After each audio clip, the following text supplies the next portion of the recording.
One of the people working side by side with President Zelensky as he directs the country's war effort and tries to rally support from Western allies is Sergei Leshchenko, who currently serves as an advisor to President Zelensky's chief of staff. And joining us now is Sergei Leshchenko. Mr. Leshchenko, thank you for making time for us tonight. Today, President Zelensky spoke to the Canadian Parliament. Tomorrow, he's going to address the U.S. Congress. What does the president want to achieve in talking to U.S. lawmakers tomorrow? Our president want to have the coalition to support Ukraine in this brutal war started by Russia. We need weapons. We need military support on the ground, but especially on the air. We called for closing the sky, to have non-flying zone over Ukraine, to stop bombing of Ukrainian cities. Unfortunately, we have negative answer from our partners. Then we called to provide us Soviet fighter jets, which are now based in our neighbor countries, which are members of NATO. But unfortunately, this operation was not succeed as well. For today, we are calling for more anti-aircraft support, because what you see on the ground, Russia is quite weak. Their army is not that powerful. Their army is just big and long, but they have powerful aircraft, powerful fighters, powerful bombing, and they destroyed a lot of Ukrainian cities. They started to attack Kiev. Starting from the weekend, they bombed our not just neighborhoods of Kiev, but city of Kiev itself. And to stop this, we need support on the sky. And unfortunately, as for today, we have very weak answer from our partners on this topic.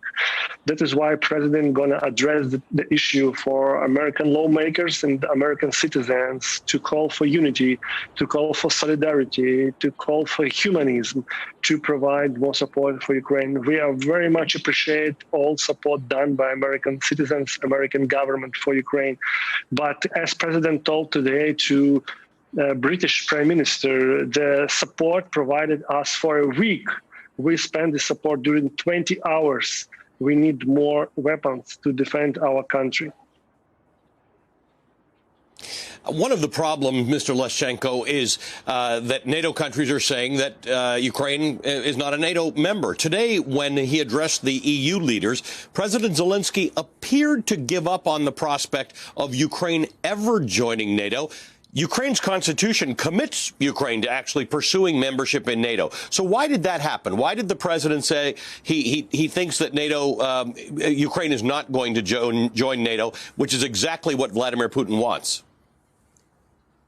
I cannot comment President what he said. This is his legal right to say, but you know what is going on in Ukraine now. It's the war, and Ukraine expected to have more support from our partners, especially in this critical moment, because Ukraine not just fighting for ourselves. Ukraine is fighting for Europe. We defend Europe from Russia, because believe me, Russia will not stop on Ukraine. Russia will expand their power toward European countries, toward Baltic countries, Poland, so members of NATO. The idea of Putin is not just to occupy Ukraine or to make this denazification of Ukraine or demilitarization of Ukraine as he announced. His goal is to destroy the global order created after the Second World War in Yalta, which is occupied, by the way, was occupied 8 years ago by Russia.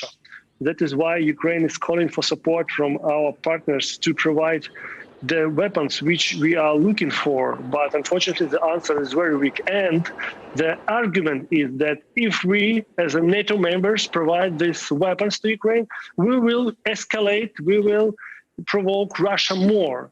But my question is, if you, as our partners, afraid to provide us these weapons, because Russia can be nervous, will you accept our application to NATO, which makes Russia crazy? Mm-hmm.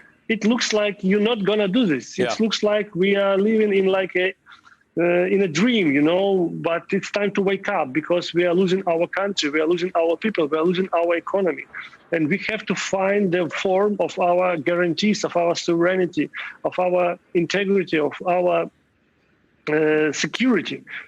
Because without these guarantees, this war can happen again and again. That is why the idea of negotiation now is to find the formula of this security guarantees. Can be security guarantees from our neighbor countries, can be security guarantees from our guarantors from Budapest Memorandum 1994, when Ukraine stopped nuclear program as a post-Soviet country. And this Budapest Memorandum was just a lame duck, not able to defend Ukraine. So this is a part of negotiation now. But the problem is that Ukraine is living in the state of war 3 weeks already, and we are looking for more support from our partners. Sergei Leshchenko is the current advisor to President Zelensky's chief of staff. Mr. Leshchenko, thank you for your time tonight. Thank you.